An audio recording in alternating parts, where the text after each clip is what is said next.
তাহলে উনি বলতেছেন, আরেকজনের শুনতেছে, ব্রেনে ধরতেছে, এইভাবে ইলমের শুরু, তাই না? একজন থেকে আরেকজন ট্রান্সফার, স্থানান্তর হয়ে আসতেছে। তো এখনো যে আমরা সবক আদি নেই, পড়া নেই, কিভাবে নেই? উস্তাদের কাছে না গেলে সবক নিতে পারবো? উস্তাদের কাছে যাই, উস্তাদ আমাদেরকে সবক বুঝাই দেন। আমি একা একা অনেক পড়তেছি, বুঝতেছি না, কিন্তু যখনই আমি ক্লাসে গেলাম, উস্তাদ আমাকে আবার সে আমার মতো করে উস্তাদ এক লাইন পড়াইলো, কি সুন্দর, এখন আমি বুঝে গেলাম, এখন আমার আর কোনো সমস্যা হয় না। ঠিক আছে? সুতরাং উস্তাদদেরকে সম্মান করবা। কাদেরকে সম্মান করবা?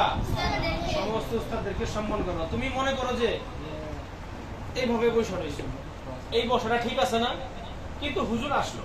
কে আসলো? হুজুর আসলো। তো হুজুর যখনই আসলো, এখন তুমি যদি মনে করো যে আমি তো বসে গেছি, ঠিকই আছি, সমস্যাটা কি? না, হুজুর যে আসছে, তুমি যাকে সম্মান দিচ্ছ এটা বোঝানোর জন্য তুমি একটু ঘুরে আবার এইভাবে বসো। বসা তো তোমার ঠিকই আছে, আগেরটাও কি ঠিক ছিল না? কিন্তু এখন যে তুমি এটা নড়াচড়া দিলে, এটা তাহলে কি বুঝাইলা?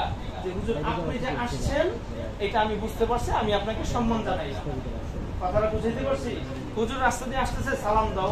হুজুর একটা ব্যাগ নিয়ে আসতেছে, একটা সামানা নিয়ে আসতেছে, সালাম দিয়ে তাড়াতাড়ি করে হুজুরের সামানাটা হাতে ধরো, ধরে রাখো। কোন একজন হুজুর বাইরে থেকে আসলেন, মেহমান আসলেন, আসার সাথে সাথে সালাম দিয়ে বলে তাকে এক গ্লাস পানি দাও। তোমার যতটুকু সামর্থ্য আছে তুমি ততটুকু মেহমানদারি করো। হুজুর বাইরে থেকে আসছে, ক্লান্ত হয়ে আসছে, তুমি একটু কি দাও, পানি দাও তার সামনে, খাইলে আরাম লাগবে। এইভাবে উস্তাদদের সম্মান করবা। এগুলো সম্মানের একটা স্রোত। আরেকটা স্রোত হচ্ছে উস্তাদ যা বলবে তা যথাযথভাবে পালন করার চেষ্টা করো। উস্তাদ বলছে দাঁড়ায় থাকো, তুমি দাঁড়ায় থাকো।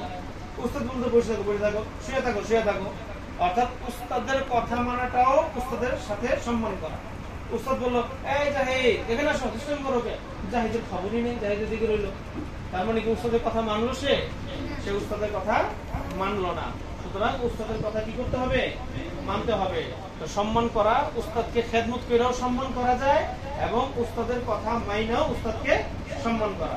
উস্তাদের সাথে যেন কখনো বেয়াদবি না হয়, এটা খেয়াল করবা।